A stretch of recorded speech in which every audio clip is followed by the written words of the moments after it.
papa kasa me pacho ye ma me se nyame onhira o nyankopon fa o so na mo san so declare say obi wa hanom a ne yafunu mu ede kɔ ne fallopian tube ho asem bi ho na ɔkɔ hospital be ka chen say e bia ulcer but enye ulcer keke but eyade a affect ne fallopian tube ho say ade na ɛda ɛma yafunu no mfɛ no say fallopian tube no ɛda obi ni yafunu ya na emienu baako da ha na who say I to say back one side as an infection be a bem ama ekuro bi abem a nipa ne ti pain bi a ɛyɛ na ɛyɛ ne say te say ulcer na ɛyɛ no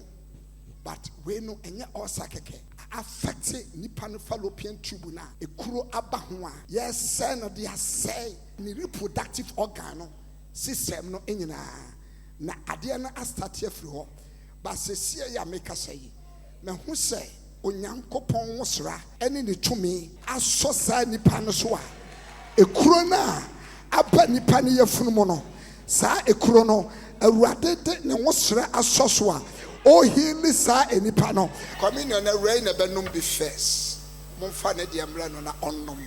because nyame eye niema woni nipadua mo ena mami enwusa ne tache ne wakire ho ema ne tofom yede ne ba anim ha na o man wan ne bi no onnom ye na asem a o kan se ensem a nyame fa wo so kan ni nyina no na brabo mu asem na wutwa ne mfoni e de kire ne e wa hanom no na after se wo de wan ne ma na onnom ye no pace na o te ni nyina no ni nyina ayera on te sa pace dem sesi a